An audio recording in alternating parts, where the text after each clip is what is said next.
What up, pod fans? We're back with another episode as part of our Misdiagnosis series. Today, it's a person who's been on the podcast before, Dex Geralds. Originally, he was a type 2 diabetic who was also a personal trainer and fitness competitor. And his story was particularly unique and particularly inspiring for people who often are told, because of diabetes stigma, that people with type 2 diabetes are overweight, inactive, lazy, etc. And he was really shifting that paradigm. Unfortunately, he has been diagnosed as type 1 now. And so, as we have been talking about first with Felicita Rose and now with Dex Geralds, there is a lot of misdiagnosis early on, especially in the Black community.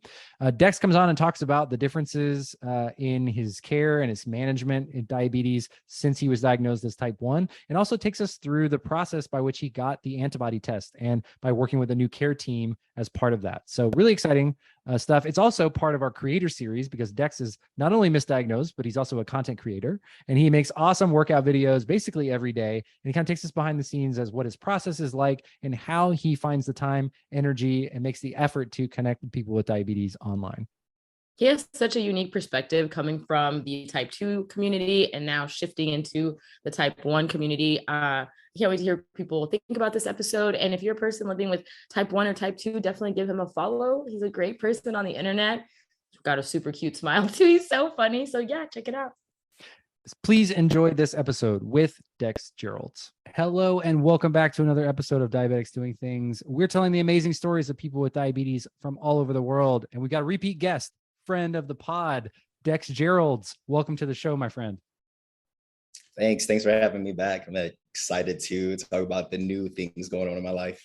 Man, and there's some really new things. And you know, it's funny, time flies. Whenever I look back, it's like, oh yeah, it hasn't been that long since we talked to Dex. Like, you know, it's basically just been a whole pandemic since the last time we talked on the podcast, and like, you know, a lot of things that go along with that. But man, you are, you know, for a long time, for many years, I would send people who came across our profile or our page links to your profile because you exhibited like, you know, the sort of, you're the paradigm of the person who lives with type 2 diabetes, but is still very active, is still very fit, still, you know, chasing their dreams and living their dreams. And now, as part of this Misdiagnosed series that we're kind of going through on the pod, it turns out really recently that you were misdiagnosed type 2 and actually live with type 1. So I don't know, man, walk us through the last 2 months and what that's been like for you. Yeah, so I partnered up with a digital health company, 9am, and what they do is some home tests. So had a guy come in, he drew my blood, took it back to the labs came back, and Molly, the woman I was working with at 9am, asked me a few questions about like where my blood sugar was and like how I was managing it, and she asked if I can do additional tests. And so the guy came back a week later, we did another blood test, and then she gave me the results that basically that my beta cells are dying at a slow rate. That I was actually type 1 diabetic, and kind of changed everything that I've been doing the last decade.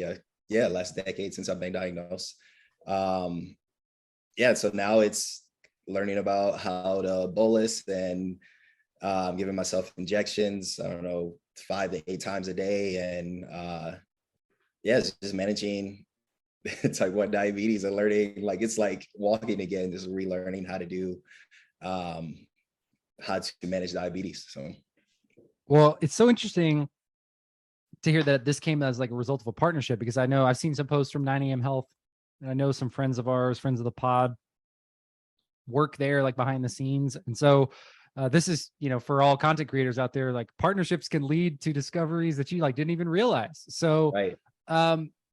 When you were talking to your care team like at 9am and kind of looking and reviewing that blood work, you know, do you remember like where were you having any problems with your keeping your sugars in range? Like, was there anything that changed about like your day-to-day management, or was it just the results of the test?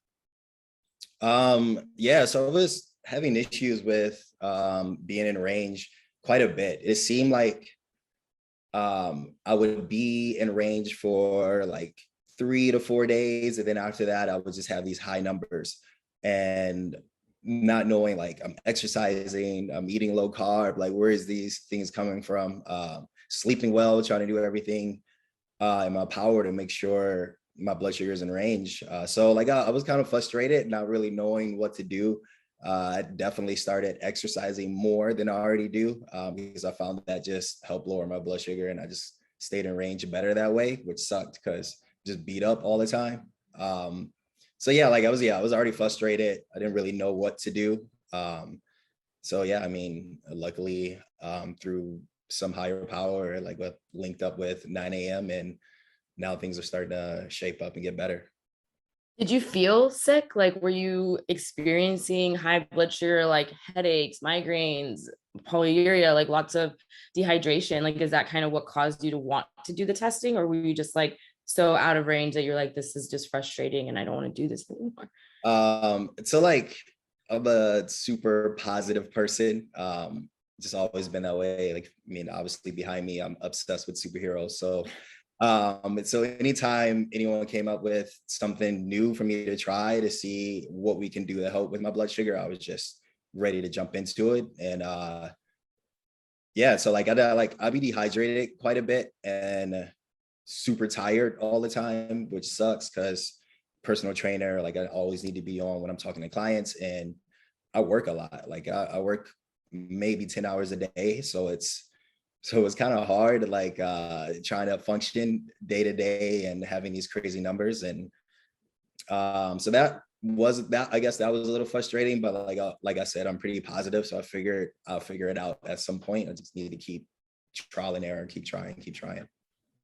Well, and I think too, like let's dig into your, some of your like initial fixes, right? You're a personal trainer, you work out every day in some capacity, right? Whether it's for yourself or, alongside your clients, and, obviously creating like fitness content. What was that like for you? Like mentally, you were like, hey, I have to work out more to keep myself in range. Like that's still like, you're working out way more than the average person and having to tack even more on that. Like just, I don't know, walk me through, as you, and like you said, in your day-to-day life, like having high blood sugars, having sugars out of range, like riding that sort of roller coaster, like really gets in the way of you doing what you do and what you love to do. And like you said, you're really busy and like to work. I don't know, like diabetes became like a bigger burden, like, well, obviously, right? Yeah, like it extremely bigger burden. The crazy thing is I work with type 2 diabetics and they come exercise and they listen to my advice and their numbers got better. And I'm still struggling with mine. So that was like another frustrating thing. And so, yeah, like I don't really like jogging, but I know that steady state cardio helps me drop my blood sugar. So I was doing that quite a bit, or rolling, taking a spin class, something like that. And then on top of my regular routine of CrossFit and bodybuilding.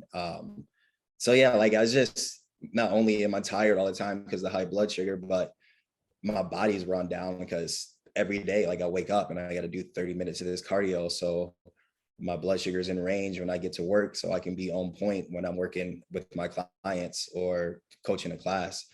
Yeah, I mean, it's just it's just kind of crazy to, like I said, just working with my clients and seeing them improve, and then I'm still stuck in the same place and getting worse at some points. Man, I can't even imagine how like mentally frustrating that is. But it kind of brings me back to this point of a few years ago, there was a campaign that JDRF did called like T1D that you don't see.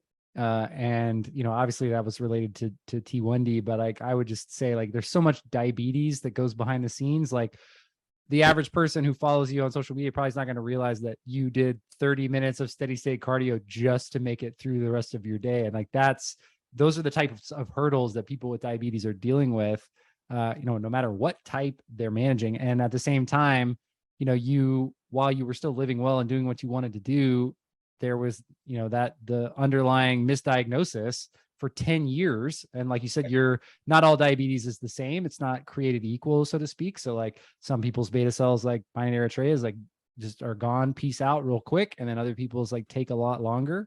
And at the same time, you wouldn't necessarily classify like a young person like yourself as maybe LADA, latent adult onset, autoimmune diabetes in adults.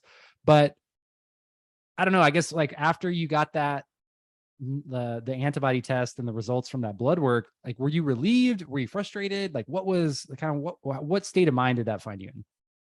No, I was definitely relieved. Like, all right, so now I know what the issue is and there's a solution. So yeah, like I said, I'm just super positive. And after hearing that, I was like, all right, so what do I have to do? Let me figure this out. And yeah, since then it's still a little bit of trial and error. Like I wake up with a lot of lows now.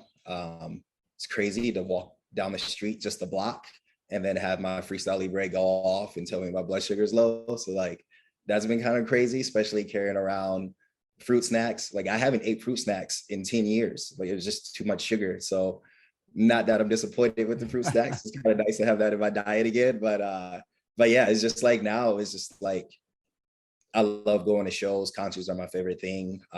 Last year I went to 40 shows, and now like when I go to shows, I have to make sure I'm prepped just in case, like if I'm dancing too much or something like that.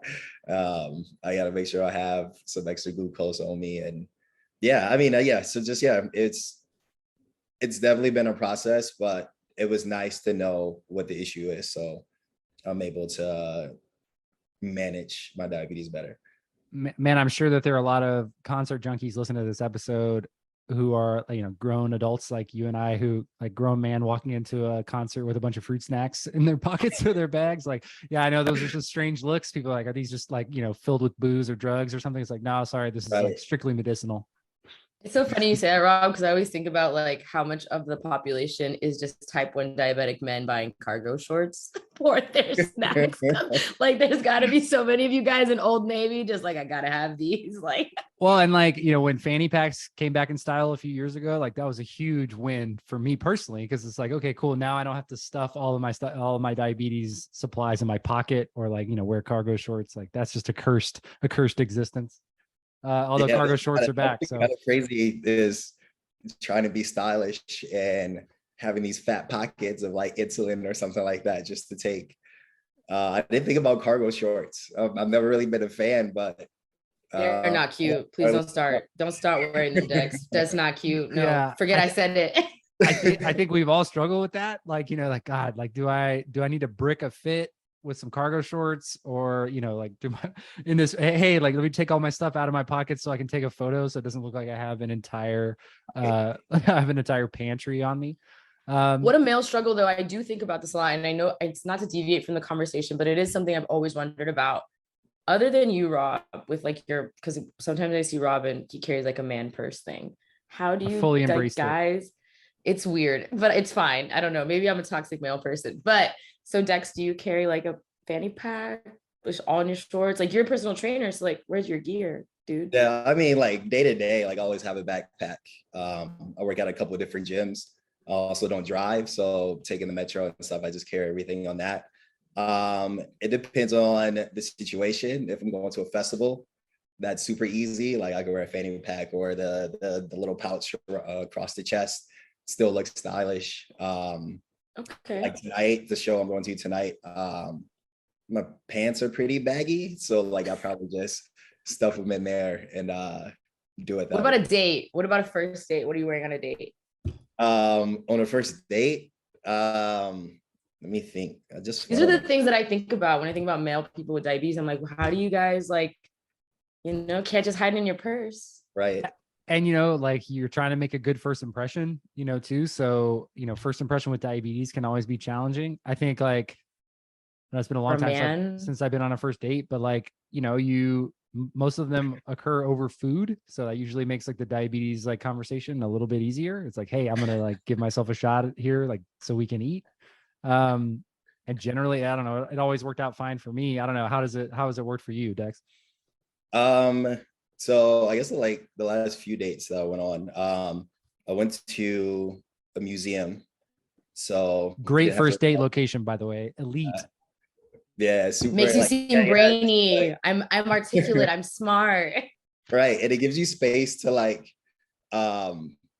separate from who you're with, give them a little bit of space, and then come back and talk about something. So definitely recommend for anyone listening out there, museums are a great first date. This is actually a take that I had years ago, like, because a museum, there's so many different elements of it. Like there's a cafe, there's like different, you can go to an art museum, you can go to a science museum, but every museum has something for everyone. So you get to learn like what you're interested in. And I think that's like a great way to sort of like, skip some like introductory chapters and like really get to know what somebody's like all about and what they're like and like what makes them excited or what makes them bored or whatever. So yeah, I think if you're really trying to like suss out if a person is cool or is interested in the same things as you, museums are a way to go. Plus great museum cafes and gift shops. Yeah, bring the man purse. Bring your man purse, I guess is what Dex is, because that's what I was trying. I was like, well, are you avoiding my question? It's like, how are we carrying the gear? But these are the questions I ask myself about men with diabetes. So I'm sorry to,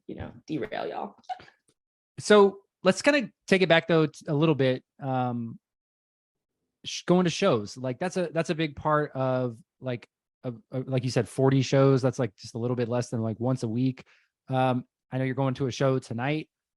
What has changed like now, like besides the gummy bears, like are you more present with like your diabetes? Are you now like as living as a type 1 for the last 2 months? How is your approach different now than when it was prior, when you were just on your oral medication? Yeah, I definitely check my blood sugar levels a lot more now, especially like depending on the event. Like if it's more of an electronic dancey kind of thing, I really like house music. So like I'm definitely aware of where my blood sugar is before I get there, when I'm there, if I have drinks and stuff like that. So I'm definitely checking a lot more. Tonight, probably not so dancey, but I am going to a music festival this weekend. So this will be my first festival as with the right diagnosis. So we'll see how it is. Going to be a long day. It's in Pasadena, and I think it's going to be like 93 degrees or something like that. And I know that like heat and dehydration and all that stuff is going to come into play. So yeah, like I've just kind of been thinking about how I'm going to prepare for it. I will have my man purse or merce or whatever. I take that with me and wear it with pride.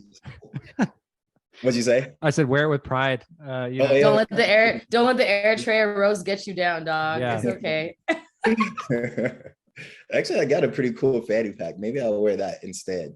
Tag us in the pics. I want to see. That's the key though, right? You have to like, this is so much like related to diabetes as well, but like you have to kind of make it work for you. And it is functional, but I think it also can be fashionable. And that's what I try to do is like most of my design choices are always utilitarian. It's always like function first. But, with diabetes, like there's so much to feel like burdened by. And there's so much to feel, overwhelmed by, or so much to feel like it's so clinical. So if you have the chance to at least like make your diabetes life easier, might as well, make it fashion, make it a little luxe, or make it like, identify with your personality. I've definitely noticed that I'm buying more clothes that look like they're from the 90s, just because like fanny packs and all that stuff is in there. So wide jeans, like yeah, all that's coming in. Those wide jeans for me is that my legs are so big from working out so much that I still haven't found a good pair of wide jeans yet. Like all my jeans look like skinny jeans. I'm right there with you. It's I'm kind of glad that we have to not like, because dudes with big legs, we don't talk about this enough. Like I even got an ad today that was like buff dudes need jeans too, is what the ad said. And I was like, okay. Oh my God, I hate you, Rob. But at the same time, like, you're lifting legs, like you're active, you want to be able to move, and skinny jeans just weren't designed for that. And so it's like, now we got a little bit of extra room to move. I saw there's like the meme going around with like the Ryan Gosling and Steve Carell shot from Crazy Stupid Love, where he's like trying to get him to change his style to be like really 2011. But if he was dressed like that way today, he would be super stylish. So fashion, just like, just the windshield wiper keeps turning. That's crazy. That's true. I mean, I actually really like that movie, but I didn't even think about it. Yeah, it's so true.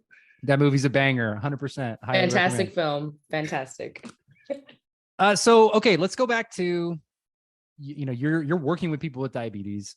You're now at least you have gotten the correct diagnosis. You're getting familiar with the injections and with the long-acting insulin. Your numbers are way better in range.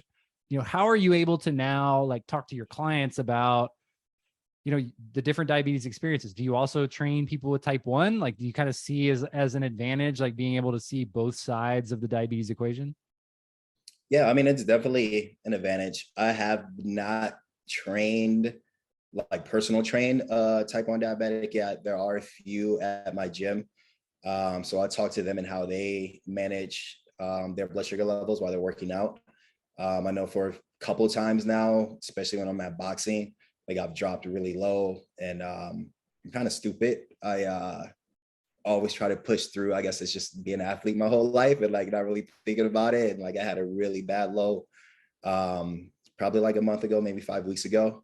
But yeah, like it's just learning this, and like I feel like I'm more connected with the diabetic community, like on both sides. And um, as a personal trainer and as a person who always wants to help people, like it's basically a blessing in disguise to be able to relate to both sides of the equation. And yeah, like it's definitely an advantage and something I'm kind of proud of, I guess, for the most part, like knowing both sides. Yeah, I think it's something you should be proud of, especially because like, building that mindset of perseverance like is so essential, whatever kind of diabetes you have. And I imagine it's so frustrating that, to be, stuck in a situation with your diabetes where you're following the protocols that your care teams put in place, you're taking your medication, you're doing your exercise, you're like doing all the right things, checking all those boxes, and it doesn't work, because, it's just not the right type of care plan for your diabetes. And then to kind of unlock that, with the antibody tests and with the blood work, now at least you have a pathway forward. And I think, Dr.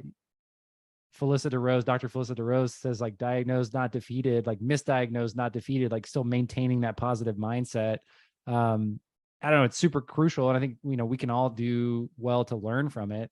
And at the same time, like if you are really active and like trying in your diabetes management and really putting that effort in and you're not getting the results and you haven't taken that antibody test, I would highly recommend it. Yeah, for sure. For sure. I like someone recommended it to me like 5 years ago, and I just didn't really think about it. And yeah, like I think especially as like we talked about earlier, in the Black community, it seems like a lot of people are being misdiagnosed. And I mean, I guess for a number of different reasons, but like if you have the opportunity to take the test, like I definitely recommend that. Talk to me about like when you got the results back, just like the education process, kind of like from the jump.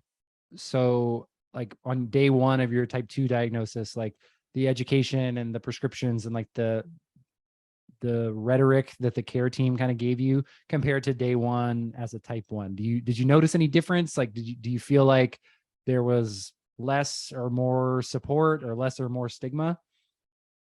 It's definitely a big difference. So I was diagnosed as type 2 10 years ago, in Boston. And the moment I was diagnosed, the doctor came in and was like, all right, I want you to take this, this, and this. And that was pretty much it. Didn't really tell me about how to eat or anything like that. Like I ended up buying type 2 diabetes for dummies and like learning from that on how to manage diabetes. But with 9 a.m., the great thing was they were there like every step of the way. Every day we talked or we hopped on Zoom or something like that and broke down everything, like how to count carbs and how to bolus for that. And so it was definitely a smoother process with the type 1 diagnosis than it was when I was type 2. Type 2 just seemed like they were trying to give me a Band-Aid. And then with type 1, it was like they were teaching me how to live with type 1 diabetes. And that's completely virtual. Yeah. So you're able to like communicate with your team like through the platform.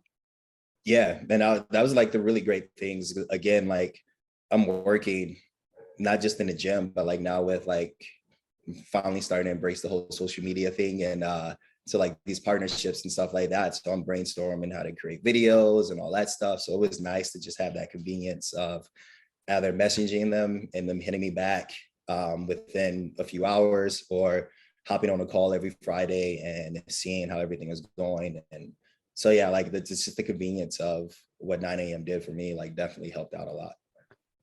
It's funny that you mentioned that because, this isn't SpawnCon for 9 a.m. Although I think you're a 9 a.m. like sponsored, like it started as like a content engagement, right? And it ended up changing your life. So like, what a huge benefit, and like, obviously like benefit of the platform. But, we had initially thought of bringing you back on the podcast, just talk about content creators with diabetes and just like what it's like to be creating content, and for you, it's fitness, but for other people, it's inspirational or educational or whatever the case may be. And like the burdens of like having to do way more videos now. And like, I see your like workout videos basically every day. So like, I know that not only are you managing your diabetes and you're working with your clients, but you're also like taking the time not only to work out for yourself, but to put out videos for your following. And that's a lot. It's a lot to keep in mind, and a lot, and it is work. It really is. And so it just happened to happen at this time where you also fit into our kind of misdiagnosed content series that we're putting out. So you're kind of like right there at the best of both. So all of that long diatribe to say, like, what's it like to be a diabetes content creator? And like, what was the response from your audience when you made the announcement about, no longer being type 2? So first, being a content creator I'm an introvert. So it's kind of hard sometimes. Like I get a lot of messages on top of text messages and all that stuff. So there's a lot of times where I just want to go in my shell and like be antisocial for a little bit. So that's been kind of an adjustment, trying to answer questions that I get from a lot of people. And then again, working, 8 to 10 hours a day on top of recording my workouts, which make my workouts probably 30, maybe to an hour longer than what they should take. And then like trying to be creative so that my content looks good and also like eyes are looking at it. So, and again, managing diabetes. So there's just like I never really thought about how hectic my days are for the most part. But yeah, like it's just, it's tough, but exciting.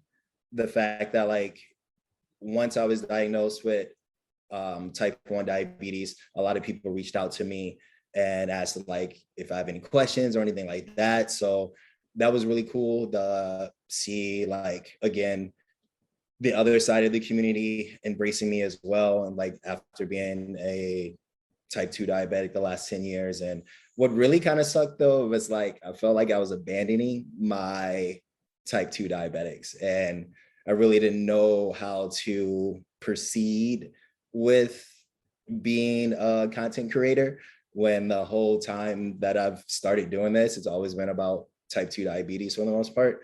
I think I'm starting to figure it out. Like I definitely still have the same knowledge that I've had working with type 2 diabetics, and still want to give content to them, but also want to create content for people living with type 1 diabetes and how to like exercise and everything like that. So yeah, I mean, the process has just been, it's kind of just been crazy. And I don't know, like I think I'm enjoying it a lot. Definitely just having a lot of new conversations and learning a lot more. And I love data and knowledge. So yeah, now that I really think about it, I actually am enjoying the process and everything that's going on. Well, I'm glad that you're, enjoying it and making that progress and like going through it. It's interesting, what you said about like wondering where your position in the diabetes community relative to the type 2 community that you've invested so much time and effort in over the years, because that's actually what I thought about as well. And, not only with you, but with other type 2 diabetes content creators, there's a high percentage of some of the ones that I was the most familiar with who were all misdiagnosed and who have now recently been diagnosed with type 1 or with LADA or with other types of diabetes. And, my first thought obviously was like, well, I'm really glad for them. And I'm really happy that they're going to be able to have better like health and outcomes and like be able to manage their disease better. But also I felt a little bit of sadness for the type 2 community because like they rely on you guys so much and you guys were these like figureheads. And so yeah, I definitely, it's interesting to hear you say like, feeling like kind of abandoning them and like wondering how to continue that forward. But I also think like, even if one of those people saw your story and went to go get an antibody test and found out that they had a different type of diabetes, like that would be a huge win and a huge legacy. Yeah. Well, yeah, I didn't even think about that. That's definitely true. Wow, I mean, just kind of crazy that I can help people on so many different levels, and it kind of like it's evolving over time. So that's really cool. Yeah, I didn't think about that, but Well, that's actually one of the reasons that I have so much respect for content creators and people who give of themselves for diabetes, people with diabetes, because a small thing like you making workout videos and adding 30 minutes to an hour to every workout to like make sure that the video looks good, and then spending the time editing it and like spending the time trying to make it unique, because shocker, spoiler alert for all of you guys listening, there's a lot of content creators and a lot of content creators in fitness and a lot of content creators that make cool, funny videos. So to be able to cut through like takes a lot of work.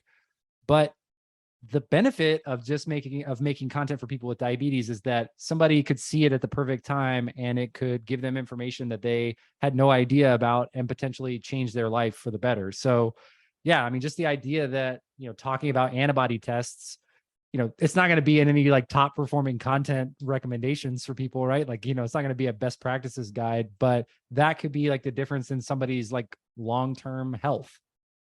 And that's powerful. So yeah, basically no, what I'm saying is what you do matters, dude. You're killing it. thank you. Thank you. Yeah, I don't know. Now I have like this sense of like pride right now coming over me, and I'm like really excited to actually just gave me a bunch of ideas about the content I'll probably start creating this week. But yeah, no, thank you for that. Well, of course, man. And like you said, like you've been doing this 10 years in the type 2 community. Now kind of like, it's shifted not by any decision of your own, but like now you're like in that place where, you have a new perspective and a new point of view. And I'm sure, people who are, grateful in the type 1 community to be able to have somebody to talk to, because I think, as we talked about over the years on this podcast and, even internally, we need Black diabetes leaders, and you're one of those. And I'm glad that there's somebody out there, giving of themselves for this community in that way. And yeah, so it's more than just workout videos, people. It's really life-changing stuff. And I mean, not just to make it continue to blow both of your heads up, but if just one person gets an antibody test because of your content, like that's real work, right? So I think that over the last 2 years, I've really noticed, especially Rob's influence in my life, rolling Big eye eyes, roll. because he's constantly just like putting me onto stuff. So I think that as content creators, we forget that we're the plug. Like we're putting people onto stuff that they don't even know exists sometimes because they might not have access to it. And we're just lucky enough to know about it. So that's all I have to say about that. All Yeah, right. like, So, oh, sorry, go ahead. oh, I was just gonna say, like, when I was first diagnosed like 10 years ago, there was content creators that I looked to for advice and information. And 10 years later, like I'm that person. So yeah, it's kind of cool. It's like full circle. It really does. And I think like I already see it kind of happening again. Like there's new creators like that. When I was diagnosed, there was, some bloggers and some OGs that really laid the groundwork. And then, there's sort of our generation of people. And now there's this new younger generation of people, and they do things a little bit differently, and they're affecting their people in their own ways. And that's exciting. And, I think again, just like lifting each other up is how I, tend to operate. That's my typical MO. I just believe that we're stronger together. And yeah, I'm excited to see like the growth and where the next generation will take us, and the people that they will touch as well. So as we're kind of just digging into this content piece, so what's your favorite, like if you're like, okay, I'm putting together my content plan for like, or I'm putting together my like pitches for what I want to make, what's your go-to, like what's your favorite content to make for your channels?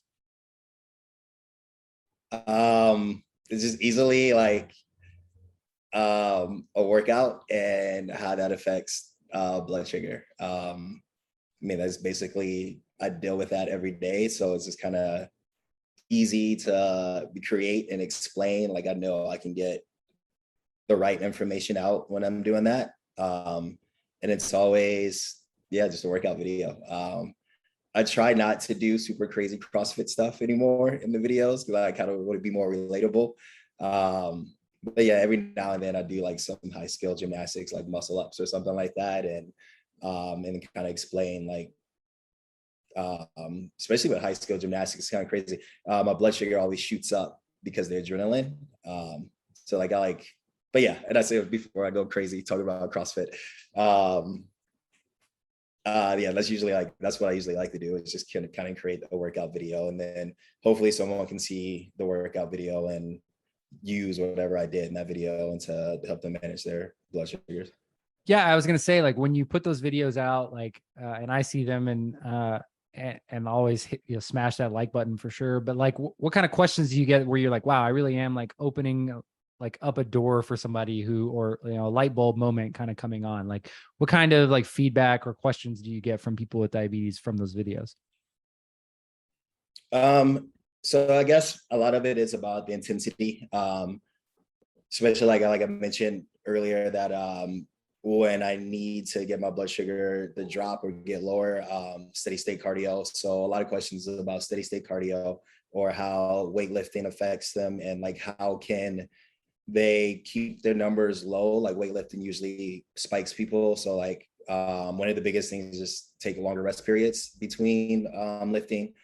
I've noticed too that like if I do low weight but high reps, that actually kind of turns into steady state cardio, so my blood sugar drops. So if you can do a mixture of a like a big lift, and then your next lift or movement is something a little bit more intense, that kind of helps stay balanced throughout the workout. So those are usually some of the questions I get. And then the other ones is just like how to simplify things. And like the easiest thing, if I take a 2-mile walk every day, is just to take a walk and make it super simple. And a lot of people don't understand the benefits of walking. Everyone thinks they need to do something super crazy, which is an issue with social media for me, but like walking is super fantastic. I love it. Tell me, like, let's dig into it. Give me the take. What's the take there? Because I think you're right. Like, we see those crazy What's the videos. tea? Yeah, What is a walking tea? Yeah, it's just like, I don't know, like now, especially now that I'm on insulin and everything, and like just we don't spend enough time outside. So going outside, getting that fresh air, one, is going to improve your mood. You're going to feel a lot better. If your numbers are high, your numbers are going to go down. Walking can improve cardiovascular. It can, depending on if you're walking up a hill, you can improve muscular strength. Like working out doesn't need to be complicated. And I see these videos of like these people jumping on these things and moving around, or like dancing to the beat. And I'm like, I don't, even myself sometimes, like I don't think I could do some of this stuff. So like, yeah, it's just like, for anyone listening, like just add more walking to your life and spend more time outside. Like this is going to vastly improve, especially like being diabetic and like depression comes up so much, and like being outside, like that's just going to help so much with your mood. And like you're probably going to end up being a little bit more active from being outside, and end up not just walking, but figuring out other things you enjoy when it comes to exercise. So yeah. It was so funny when you were saying like, yeah, I see all these people jumping all these things. I don't know why, but in your mind, I could just see the words in your brain being like, they doing too much. They just doing absolutely too much. Too much. D, like. And I never understand. Like I look at it, I'm like, they have all these followers, and like, can their followers do this? Like, I guess maybe it's something that like inspired to be like, or something like that. But like realistically, like in my mind, it's just messing up fitness for a lot of people, because they see that and they think, I'm never going to get that. What am I doing? This is pointless. I know it's about making it accessible to like the average user. Sorry, Dr. Rob, but it's like, that's what it sounds like to me. It's not just like accessibility of like the tools, but of the movements themselves, and being able to actually do them, and for it to not be so overwhelming to somebody who maybe is just getting started, Exactly. Well, one more thing on like people who do the most, like it's so funny. You were talking about like social media, and it's sort of like, it's very, everybody's trying to get engagement. Everybody's trying to like stop people so that and create attention so that they can, break through somehow. So I get that. And like, I think I think we've all probably seen the guy who like will strap a bench to himself, or like do the pull-ups, or he's like on a treadmill and he's like on the roller on like the ab dolly or whatever. And it's like, I feel like at the beginning of his like campaign, or whatever you want to call it, like he was trying to make fun of it. And now people just want him to do crazier and crazier stuff. So he has to keep pushing. Like, it's just like, this only ends with him like with a car on his back. And I just like, I'm like worried for my guy. But what in the evil Knievel? Like, I don't even know what you're so talking about. I don't want to know. Stop. I will hit you with some links. Send it to me. Send it. I want to Yeah, see that you in my gotta see DMs. it. You gotta see it. This guy does way too much. And like, I'm just waiting for him to get hurt. Yeah, and you know, and it's a real shame because like he now has that dopamine hit from every time he does a crazy workout like that, he goes viral, and everybody's like, you know, laughing at him or hating on him or whatever, but like he's getting the views, and that's now he's dependent on it. So he's gonna be, you know, he's gonna be on like 10 plyo boxes with a bench strapped to his back doing, you know, jump rope or something, and he's gonna fall over and, you know, hurt himself. So I was like, no, don't make evil eye on him. No, everything's gonna be fine. Okay, it'll be anyway, fine. But at the same time, so I want to come back to the simple things. And I made a piece of content a couple months ago, just like a joke, like another stupid walk for my stupid mental health and my stupid diabetes. And like back to viral. No. Oh.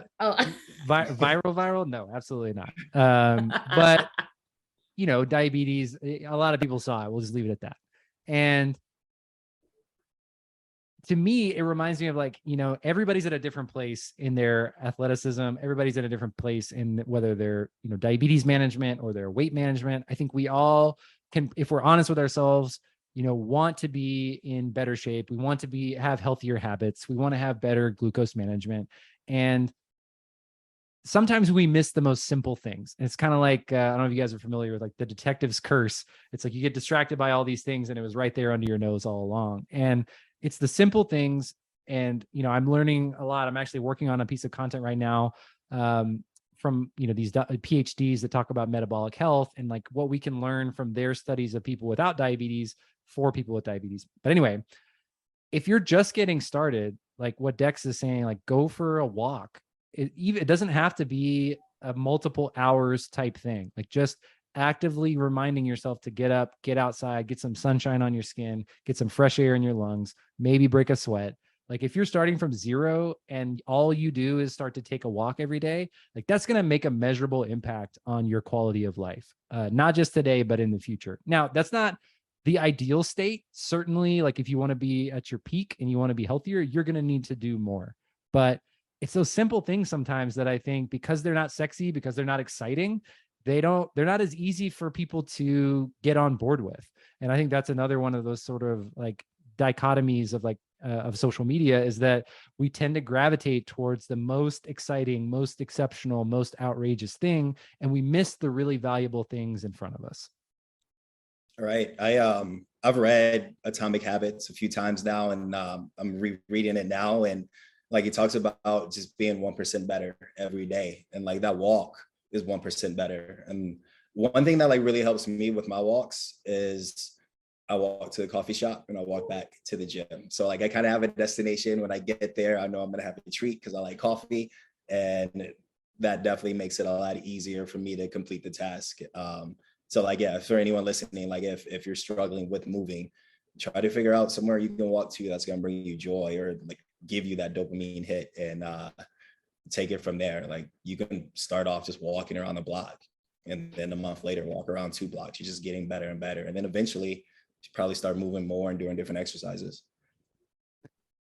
I love the idea of a simple reward. Like, and I know that's part of Atomic Habits, and like the power of habit is if you can find a way to give yourself something that you like and just view it as a reward. So walk to the coffee shop, and in return, you get to buy a cup of coffee that you really enjoy. And then that takes you to the gym. And now you're just checking that off, building that momentum. And, you know, the reward that your brain gives you, you know, helps you build those habits, like make that replicable, make that, and at the same time, like routine is hard for me. It's been something that I've been on, you know, for the last couple of years, but I also know that the times where I was most happy and most successful in my life, I had a really good structure. And I think that comes from like an athlete. Like we had practice that we had to go to every week. We had specific times where we were required to be there. And those types of things are good for people. And so if you can become like a master of your own time and give yourself appointments with yourself that you keep, I think that you can really find a lot of success in that.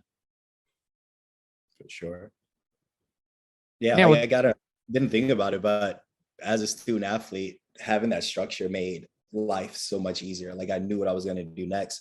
and I knew what the outcomes would be if I put in the time and effort for that. And then now that I'm kind of like a weekend warrior, it's starting to click that like I still have those same routines, but it's just in a different way. Hey man, I heard how you said weekend warrior, and I say it the same way because I say it with like a little bit of pain in my voice, where like, you know, I wish I wasn't this person, but here I am. And you know, weekend warriors, man, I'm if you're listening to this, I know a lot of way more weekend warriors listen to this podcast than pro athletes. That's okay, man. We're all on a different journey. I am that weekend warrior. I'm like playing basketball. I got my 10 a.m. basketball game every weekend, and I live for that. That's just my like clean slate. My chronic stress out the window. I'm just going to go hoop for 2 hours. Same thing with my, like, you know, playing golf or whatever, like getting outside, like go experience, you know, life outside of the office. I'm here for it. I too am a weekend warrior, but on the weekends I warrior on my couch asleep. So I just want to say that for all the people who are not Robs and Dexes of the world, that it is okay. Like if your battle is a little different, ladies and gentlemen. That's 100%, 100%. Dex, I want to ask you, I've been trying to ask better questions like to close out, partially because of the content creator piece, because I got to get a good video clips of my guests saying just deep, impactful shit if I want to, you know, get in that algorithm. So here's what I got for you. If you were going to go back in time, like 10 years ago to that, before that type 2 diagnosis, 2 months ago, you know, your type 1 diagnosis. So if you could write yourself, your younger self, a note on like a mirror. I don't know if you know in movies where like, the note is on the mirror and the steam makes it appear in the bathroom. It's this like, you know, magical thing, right? Anyway, just me. All right. But magical, creepy. I mean, yeah, definitely creepy, definitely, you know, definitely secret agenty. But yeah, if you could do that to your younger self, like what's the thing that you would write to yourself? And what word would you tell yourself if you could? The one thing I would write to myself is get a second opinion. I've discovered through just life in general that like not everything you learn is 100% accurate, and yeah, just search for more information. I think that's like the biggest key is just information. Like I said earlier, like I'm obsessed with information and data, and I kind of like use that to do my day-to-day. So yeah, 10 years ago I would have told Dex to seek another doctor and get more tests done. Yeah, man, I couldn't agree more. And I think really often, like, I think it takes it takes living with a chronic illness for some time to understand that not every physician, not every doctor, not every nurse practitioner, not every diabetes educator is the best at their job or maybe having the best day, you know, because they're just people. And so that second opinion could mean the difference between like knowing you have a different type of diabetes or, you know, getting a different way of approaching things or a different management style. You know, there's more than one way. So yeah, I'd echo that. I'd just sign off on that, you know, message to younger Dex. Like that is for sure, you know, a great way to approach things.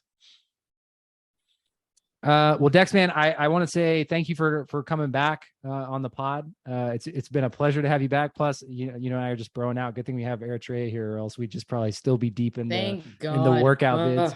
But man, thank you for all that you do for people with diabetes and for being a great role model for the type 2 community for the last 10 years. And you know, selfishly, I'm glad that you're on team type 1, because if there was ever some sort of like athletic competition between the two, I would hate to have to go against you just because you're a beast, man. So wow, he's already planning the diabetes Olympics. Like I am. Hey, why not? But you know, I just it's great to have you in the community as a role model to people everywhere. So, you know, thanks for all that you do and keep making that content, man.